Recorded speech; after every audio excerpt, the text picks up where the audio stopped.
ഒരു വാർത്ത കൂടിയുണ്ട്. ഈ പരിപാടിക്കെത്തിയ വിജയ് ബൈപ്പാസിൽ ഇതാ വേദിയിൽ എത്തിച്ചതിന് പോലീസിനോട് നന്ദി പറയുന്ന ദൃശ്യങ്ങൾ ചൂണ്ടിക്കാട്ടി വലിയ വിമർശനമാണ് DMK ഉൾപ്പെടെയുള്ളവർ സാമൂഹ്യ മാധ്യമങ്ങളിൽ ഉയർത്തുന്നത്. ആ ദൃശ്യങ്ങളൊന്ന് കാണാം.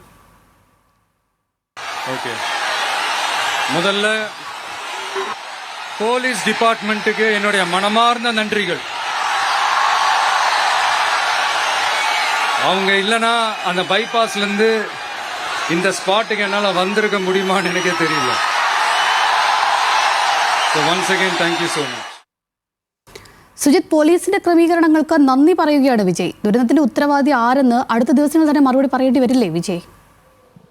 ഉറപ്പായിട്ടും. കാര്യം പോലീസ് ഒരു 10-25 നിർദ്ദേശങ്ങൾ ഈ പരിപാടി തുടങ്ങിയപ്പോൾ തന്നെ ഈ പര്യടനം പല ജില്ലകളിലായിട്ടാണ് പുരോഗമിച്ചുകൊണ്ടിരിക്കുന്നത്. അതിൻ്റെ 3-ാമത്തെയോ 4-ാമത്തെയോ ഘട്ടമാണിപ്പോൾ. പോലീസ് 25ഓളം നിർദ്ദേശങ്ങൾ വിജയ്ക്ക് മുമ്പിൽ വെച്ചിട്ടുണ്ടായിരുന്നു. അതിൽ പലതും പാലിക്കാൻ ഈ കഴിഞ്ഞ ദിവസങ്ങളിലൊക്കെ വിജയ് തയ്യാറായിരുന്നില്ല. മദ്രാസ് ഹൈക്കോടതി പോലും ഇക്കാര്യത്തിൽ ഇടപെടുന്നുണ്ടായിരുന്നു. ഇത് DMK സർക്കാർ ഇവിടേക്ക് വരുന്ന വലിയ ആൾക്കൂട്ടത്തെ തടയാൻ പോലീസിനെ ഉപയോഗിക്കുകയാണ് എന്ന തരത്തിലാണ് വിജയ് ഇതിനോട് പ്രതികരിച്ചുകൊണ്ടിരുന്നത്. ഈ അപകടം നടന്നതിന് ശേഷവും BJP നേതാവ് നേരത്തെ മുൻ BJP അധ്യക്ഷനായിട്ടുള്ള അണ്ണാമലൈ പറഞ്ഞത് DMKയുടെ പരിപാടിക്ക് മാത്രമേ പോലീസിനെ വിട്ടുകൊടുക്കൂ, മറ്റ് രാഷ്ട്രീയ പാർട്ടികളുടെ പരിപാടികൾക്ക് പോലീസിനെ സർക്കാർ വിട്ടുകൊടുക്കുന്നില്ല. അങ്ങനെയാണ് ഈ ദുരന്തമുണ്ടായതെന്നാണ് അദ്ദേഹത്തിൻ്റെ അണ്ണാമലയുടെ പ്രതികരണം വന്നത്. ഏതായാലും തുറന്ന വേദി പാടില്ല എന്നതടക്കമുള്ള, തുറന്ന വേദി വേണം എന്നതടക്കമുള്ള നിർദ്ദേശങ്ങൾ, ഈ പോലീസിൻ്റെ നിർദ്ദേശങ്ങൾ വിജയ് അംഗീകരിച്ചില്ല എന്നാണ് ഒരു പോലീസ് ഉദ്യോഗസ്ഥൻ തന്നെ അല്പം മുമ്പ് പേര് വെളിപ്പെടുത്താതെ ഹിന്ദു പത്രത്തോട് പറഞ്ഞത്. അവരത് പ്രസിദ്ധീകരിച്ചിട്ടുണ്ട്. ആളുകൾ വിജയുടെ വാഹനത്തിനൊപ്പം ഇങ്ങനെ നടന്ന് തളരുകയാണ് ഉണ്ടായത്. അവർക്ക് വേണ്ടി കുടിവെള്ളമടക്കം അടിസ്ഥാന സൗകര്യങ്ങളൊന്നും ഏർപ്പെടുത്തിയിട്ടുണ്ടായിരുന്നില്ല. നമ്മൾ നേരത്തെ പറഞ്ഞതുപോലെ സ്ത്രീകൾ, കൈക്കുഞ്ഞുങ്ങളടക്കം ളെയും കൊണ്ട് ഈ പരിപാടിക്ക് എത്തിയിരുന്നു. അപ്പോൾ ഇതിൻ്റെ ഇടയിലാണ് പെട്ടെന്നൊരു ഭാഗത്ത് വലിയ കൂട്ടം തള്ളിക്കയറുന്നതും ആളുകൾ ഈ വലിയ തള്ളിൽപ്പെട്ട് ശ്വാസം കിട്ടാതെ കുഴഞ്ഞു വീണ് തുടങ്ങിയതും. നേരത്തെ നമ്മൾ പറഞ്ഞതുപോലെ 10,000 പേരെത്തുമെന്നാണ് വിജയുടെ പാർട്ടി തന്നെ കൊടുത്ത അനുമതി അപേക്ഷയിൽ പറയുന്നത്. അവിടുത്തെ പോലീസും അതേപോലെ ജില്ലാ ഭരണകൂടവും ഒക്കെ കരുതിയിരുന്ന ഒരു 50,000 പേരൊക്കെ വരുമെന്നാണ്. അനൗദ്യോഗികമായി നമ്മൾ പലയിടത്തു നിന്നും ഇപ്പോൾ അറിയുന്ന വാർത്തകൾ ഏതാണ്ട് 1.5 ലക്ഷത്തോളം പേര് അവിടെ എത്തിയിട്ടുണ്ടെന്നാണ്. ഞാൻ നേരത്തെ പലവട്ടം പറഞ്ഞതുപോലെ നിന്നുകൊണ്ട് ഒരു 60,000 പേർക്ക് പരിപാടി, എന്തെങ്കിലും ഒരു രാഷ്ട്രീയ പരിപാടി കാണാവുന്ന ഒരു സ്ഥലത്തേക്ക് 1.5 ലക്ഷം പേര് ഒന്നിച്ചെത്തുക എന്നുള്ളൊരവസ്ഥ ആലോചിച്ചു നോക്കൂ അഞ്ജലി. അങ്ങനെയാണ് ഈ ഇത്ര വലിയ ദുരന്തമുണ്ടായത്. അതിപ്പോൾ നമ്മളിപ്പോൾ അതേ ഫീഡുകളിലേക്ക് ദൃശ്യങ്ങൾ വന്ന് നിറഞ്ഞുകൊണ്ടിരിക്കുകയാണ്. മനുഷ്യർ വിലപിക്കുകയാണ്. ആരൊക്കെ മരിച്ചുപോയി, ആരൊക്കെ മരിച്ചിട്ടില്ല, മരിച്ചവരിൽ ബന്ധുക്കൾ ഉൾപ്പെട്ടിട്ടുണ്ടോ എന്നത് അറിയാതെ ആളുകൾ ഇങ്ങനെ വന്നുകൊണ്ടിരിക്കുന്ന ദൃശ്യങ്ങൾ വന്നുകൊണ്ടിരിക്കുന്നു. ഏതായാലും இதை மிதிச்சிறந்துட்டேங்க சொல்கிறேன். கூட்ட நெரிசலில் வந்து மிதிச்சிறந்துட்டேங்க நம்ம சொல்கிறாங்க. அவருடைய பாடி உங்களுக்கு காமிச்சாங்க? இல்லை காமிச்சாங்க, இறந்துட்டாங்க கன்ஃபார்ம் பண்ணாங்க. இப்போ தாங்க ஒரே மகன், உங்கள் மகனே பையன் தான் சார். மருமகன் முழுகாமல் இருக்கு. 8 மாதம் சார், 8 மாதம் சார். எனக்கு அந்த பிள்ளைக்குன்னா என்ன பதில் சொல்லுங்க எனக்கு தெரியலைங்க. நான் என்ன பதில் சொல்லுன்னு எனக்கே தெரியலையே. ஐயோ ஐயோ ஐயோ. நாளைக்கு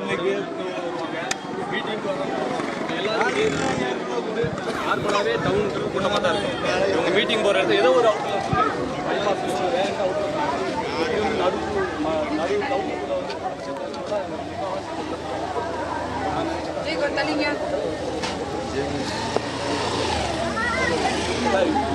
സുജിത്, ആളുകൾ പൊട്ടിക്കരയുകയാണ്. തങ്ങളുടെ ഉറ്റവരെ കാത്ത് അവർ ജീവനോടെ ഉണ്ടോ എന്ന് പോലും അറിയാതെ ആളുകൾ ഹോസ്പിറ്റലിൽ മുന്നിൽ ഇങ്ങനെ കാത്തു നിൽക്കുകയാണ്.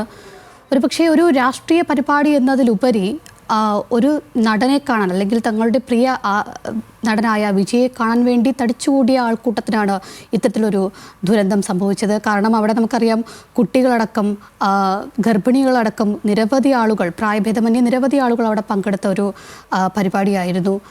ഈ ഒരു സാഹചര്യം എങ്ങനെയാണ്?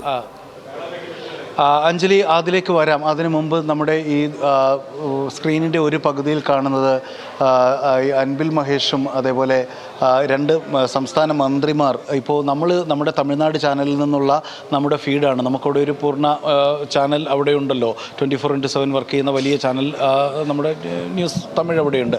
അവിടെ നിന്ന് തത്സമയ ദൃശ്യങ്ങൾ വന്നുകൊണ്ടിരിക്കുന്നത് നമ്മുടെ വിദൂരത്ത് നമ്മൾ ഇവിടെ ഇരുന്നുകൊണ്ട് കേരളത്തിലെ ന്യൂസ് റൂമിൽ ഇരുന്നുകൊണ്ട് ഈ ദൃശ്യങ്ങൾ കണ്ടുകൊണ്ടിരിക്കുമ്പോൾ തന്നെ നമ്മുടെ നെഞ്ചു വെങ്ങുകയാണ്. അവിടെ രണ്ട് സംസ്ഥാന മന്ത്രിമാർ ഇപ്പോൾ സെന്തിൽ ബാലാജിയും അൻപിൽ മഹേഷും അവർ പരസ്പരം പുണർന്ന് കരയുന്നു. അവർക്ക് പിടിച്ചു നിൽക്കാനാകുന്നില്ല ഈ ദൃശ്യങ്ങൾ കണ്ടുകൊണ്ടിരിക്കുമ്പോൾ.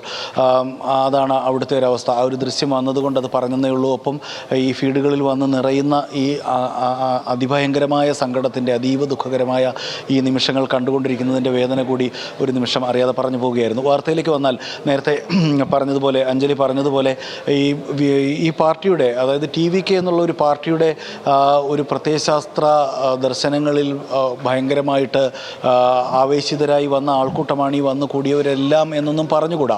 തമിഴ്നാട്ടിലെ ഏറ്റവും കൂടുതൽ ആരാധകരുള്ള, തമിഴ്നാട്ടിലെ ഏറ്റവും വലിയ ആരാധക സംഘടനയുള്ള, തമിഴ്നാട്ടിലെ ഏറ്റവും വലിയ വിലപിടിപ്പുള്ള താരശരീരമാണ് വിജയ്. അങ്ങനെ തന്നെ പറയേണ്ടി വരും. അദ്ദേഹം ഒരു വലിയ വൻകിട താരമാണ്, ആകാശത്തിലെ നക്ഷത്രമാണ് അദ്ദേഹം ആ അർത്ഥത്തിൽ.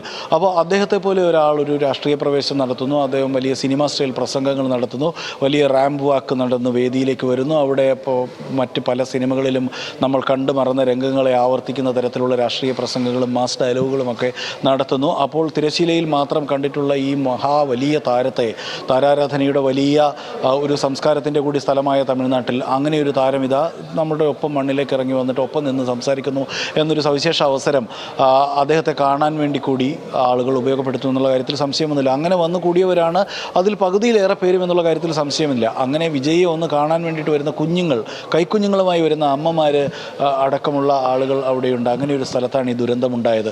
രണ്ട് തരത്തിലാണിത്. ഈ വരുന്ന വലിയ ആൾക്കൂട്ടം, തമിഴ്നാട്ടിൽ ഇപ്പോൾ ഇലക്ഷൻ വരുന്ന സമയമാണല്ലോ, അപ്പോൾ ഒന്നാമത്തെ എതിരാളിയായി തന്നെ അവിടുത്തെ ഭരണകക്ഷിയായിട്ടുള്ള DMK യാണ് വിജയ് പ്രഖ്യാപിച്ചിരിക്കുന്നത്.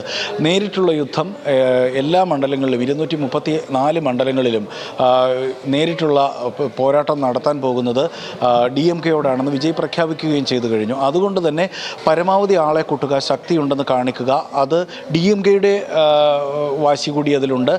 VCK അല്ല, TVK യുടെ ഒരു പരിപാടിയിൽ വരുന്നതിനേക്കാൾ വലിയ പിൻബലം വലിയ പാർട്ടിയായിട്ടുള്ള തമിഴ്നാട്ടിലെ പ്രധാനപ്പെട്ട ഭരണകക്ഷിയായി ഞങ്ങൾക്കുണ്ടെന്ന് അവർക്ക് കാണിക്കേണ്ടതുണ്ട്. അതിനെ വെല്ലുന്ന ആൾബലം ഞങ്ങൾക്കുണ്ടെന്ന് വിജയ്ക്ക് കാണിക്കേണ്ടതുണ്ട്.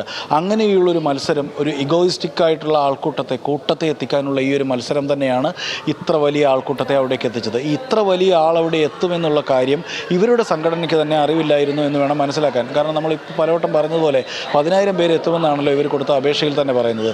ജില്ലാ ഭരണകൂടം 50,000 പേരെ കണക്ക് കൂട്ടുന്നു. അതിൻ്റെ എത്രയോ 3 ഇരട്ടിയോ മറ്റോ ആളുകൾ അവിടെ എത്തുന്നു. അപ്പോൾ പോലീസിനൊരു പക്ഷേ വീഴ്ച ഉണ്ടായിട്ടുണ്ടാവാം, വിശാലമായി പറഞ്ഞാൽ. കാര്യം പോലീസ് രഹസ്യാന്വേഷണ സംവിധാനം ഒക്കെ ഇത്ര വലിയ ആൾക്കൂട്ടം അവിടെ എത്തും എന്ന് ഒരുപക്ഷെ മുൻകൂട്ടി കണ്ടില്ല.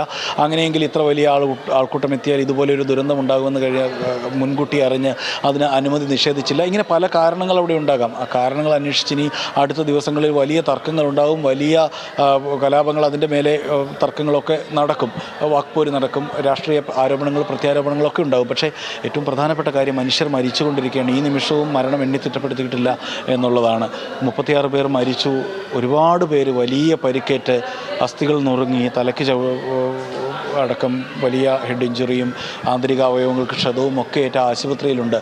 അതിൽ ബന്ധപ്പെട്ടവരുണ്ടോ, കൂട്ടുകാരുണ്ടോ, ബന്ധുക്കളുണ്ടോ, മക്കളുണ്ടോ, അച്ഛനും അമ്മയും ഒക്കെ ഉണ്ടോ എന്നറിയാൻ വേണ്ടിയിട്ട് വലിയ ആളുകൾ കൂട്ടത്തോടെ വന്ന് പുറത്ത് നിൽക്കുന്നു. അവരുടെ ദൃശ്യങ്ങൾ ഇതാ ഇങ്ങനെ വന്നുകൊണ്ടിരിക്കുന്നു. മന്ത്രിമാർ പോലും തേങ്ങിക്കരയുന്നു. രാജ്യം ഇങ്ങനെ ഈ ഒരു വലിയ ദുരന്തത്തിൽ, ഈ ഒരു ദേശീയ ദുരന്തം എന്നൊക്കെ എൻ്റെ വ്യാഖ്യാനം ഏറെയാണെങ്കിലും വൈകാരികമായി അങ്ങനെ പറയാവുന്ന ആ ഒരു വലിയ ദുഃഖത്തിൻ്റെ ഈ നിമിഷത്തിൽ നമ്മൾ വിറങ്ങലിച്ച് നിൽക്കുന്നു.